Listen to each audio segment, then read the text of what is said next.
Привет, guys. Today I want to talk to you guys about this book. I've been reading this book for the past few days or so, and I'm almost done with it. I got about 9 pages left to go. It's called Rethinking the Soviet Experience by Steve Cohen. And I'm almost done reading this book, so I just decided, okay, why not just do a book review about it? Who cares? This book, I must say, it's an interesting book.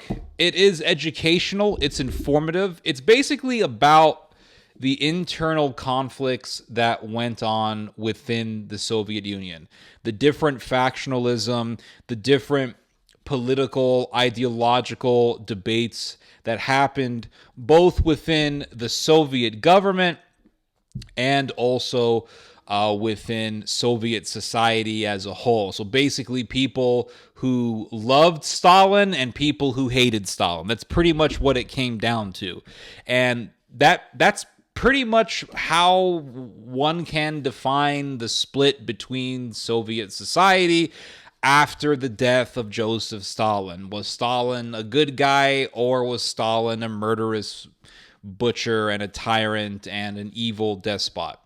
And a lot of people in the Soviet Union hated Stalin for understandable reasons, because Stalin was a butcher. Stalin was a tyrant. And a lot of people were arrested and put into camps and were tortured and were murdered.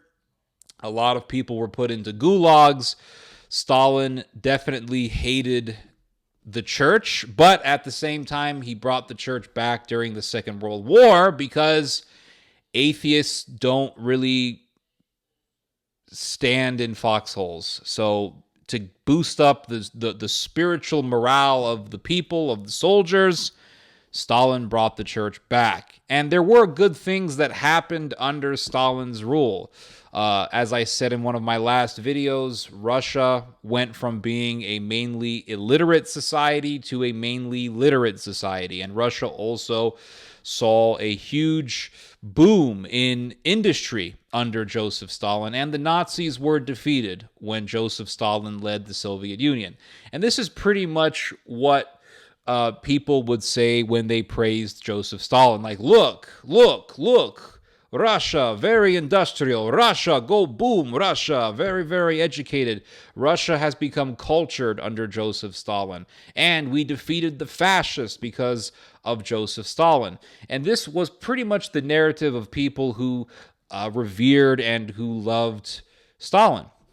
And so after Stalin died, Khrushchev began a process of de-Stalinization in the Soviet Union. And this, quite expectedly, triggered a lot of resistance from people who were staunch conservatives. And when we say conservative, in the American paradigm, we think of Ben Shapiro, we think of Dennis Prager, we think of, I don't know, it's been a while since I've looked, Michael Savage, right? But the word conservative pretty much just means to conserve the status quo, to conserve the status quo of the political ideology of society, of the traditions, of the culture. And that's what pretty much conservatism means. Just because you're a conservative doesn't really mean you're a Christian and that you believe in capitalism. You can be a socialist conservative. If the status quo of your society is socialism, if the status quo of your society is that this particular figure is a great leader, then it makes you a conservative if you want to conserve that status quo. So there were the staunch conservatives who were basically just neo-Stalinists, and then there were the reformers.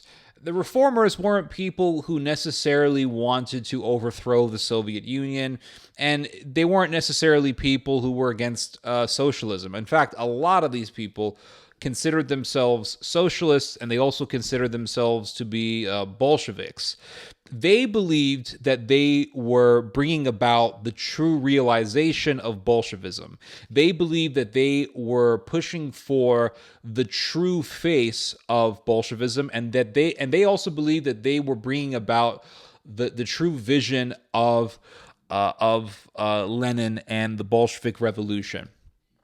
And what they really wanted was just some capitalism. That's pretty much what it came down to. They wanted some capitalism. They wanted some market economics. They wanted some privatization, because they didn't like the collectivization that Stalin imposed upon the agricultural sector of Soviet society. So basically, if you were a farmer, you could not run your own private farm like you can here in the United States. You had to be a part of a collective farm, a giant collective farm where all the farmers are working together, basically like peasant slaves. And it's amazing that socialism, Bolsheviks, they loved talking about not exploiting the worker. And this was one of the teachings of the Bolshevik Revolution, that they wanted to remove the exploitation of labor, the exploitation of the farmer. But what it ended up with was the exploitation of the worker. Now, this is not necessarily the fault of the idealistic Bolsheviks who led their revolution, but nonetheless, anytime you have a revolution, you are always open to people taking over and doing basically the opposite of what you claim to be, what you claim to have been fighting for. And it eventually ended up with the exploitation of labor, and you basically had slaves who did slave labor all the time, and a lot of them were starved. Millions of people starved to death in the Soviet Union, and they say that it had a lot to do with the collectivization policy. Basically, instead of having individual farmers pursuing their own financial interests, pursuing their own gain, basically all the farmers were just now forced into working in giant farms, collective farms. And a lot of this, it had destructive consequences. And people who considered themselves to be Bolsheviks, who esteemed themselves as leading the true face of Bolshevism, wanted to do what is known as the new economic policy of Lenin. So after the Russian Civil War between the whites and the reds, the whites were people who were against socialism. They hated the Bolsheviks. They wanted to reestablish the Tsar. The Reds were communists, and the Reds eventually won. Now, during the Civil War, there were a lot of atrocities that were committed on both sides by the whites and the Reds. A lot of people were murdered. There were a lot of anti-Jewish pogroms that were done. There was a lot of horrific things that happened. There was the slaughter of the kulaks. Kulaks were basically peasants who owned land and they had some wealth, they had some capital. Those people were considered enemies, and a lot of them were butchered. And then after the Civil War, basically Bolshevist America, what the hell? I was about to go on some like right-wing tirade. Bolshevik Russia implemented a new policy called the New Economic Policy, which basically had socialism with some capitalistic concepts incorporated into it. There was more privatization of the farms, and the idea was to have a dual system of economics. So on one side you have socialist policies, but then at the same time you have a private sector, and that allowed for people to pursue their own financial gain. And there was also this idea of allowing some diversity of thought. So there was some idea of free speech, and this went on until basically Joseph Stalin took power. After Lenin died, this policy would continue on for another 5 years, and then Stalin took over, and he basically crushed the new economic policy. And he enforced collectivization, which was disastrous. Millions of people died. Millions of people were forced into camps. People were tortured. People were murdered. It was pretty nasty, and it was pretty brutal. After Stalin died, Khrushchev wanted to do a process of de-Stalinization. This, of course, was met with resistance from the neo-Stalinists. Eventually, Khrushchev was overthrown, and the official reason given wasn't that he was against Stalin, but it seems that that was really the reason behind the curtains. After Khrushchev was overthrown, the neo-Stalinists basically kept some of the reforms that he implemented, that he brought about, but they they brought Stalin back into the ethos of society. He was always there. I mean, he was always there as an historical figure and a hero for a lot of people, but they really began to push this praise for Stalin in society. And they built a bust of Stalin, and they put it on his tombstone. And they basically made it illegal to criticize Stalin for what he was doing during the war years. Historians had to write about Stalin in a positive light. But even with that, even during those times, after Khrushchev was overthrown and the neo-Stalinists were basically in power, even during those times, there was still a lot of criticism that was written about in regards to Stalin. People were arrested for it, but nonetheless, they couldn't fully stop it. And when people would write criticism in regard to Stalin, they would write it in a way that would kind of help them get away with it. And that went on for a long time. And there was a lot of writing that was being done critical of Stalin. At the same time, the mainstream was in praise of Joseph Stalin. Overall, the cult of Stalin wasn't complete. It wasn't omnipresent. It wasn't everywhere. It wasn't believed in by everybody. It wasn't subscribed to by everybody. There was a lot of resistance against it. And that's the whole point that Cohen is trying to bring about. Cohen argues that the Soviet Union was never a monolith. There was brutality that was done by the Bolsheviks during the Civil War with the whites. And then there was the implementation of the new economic policy, which lasted for about a decade. And then Stalin takes over. He crushes it. You have collectivization of farming, which was terrible, which was very bad. And then Khrushchev takes over, and he starts this wave of de-Stalinization of society. He gets thrown out, and then the neo-Stalinists take over. But nonetheless, there is still a strong struggle that occurs in the Soviet Union all the way up to its very demise, all the way up to its very fall. So what Cohen is arguing is that the Soviet Union wasn't just one idea that dominated. There was a lot of debate, and there was a lot of internal strife and struggle within the Soviet Union between those who wanted reform and those who wanted Stalinism and really despotism. They were hardliners who wanted this sort of thing. Now, with that said, I will say that Cohen's writing, for me personally, is excruciating to read.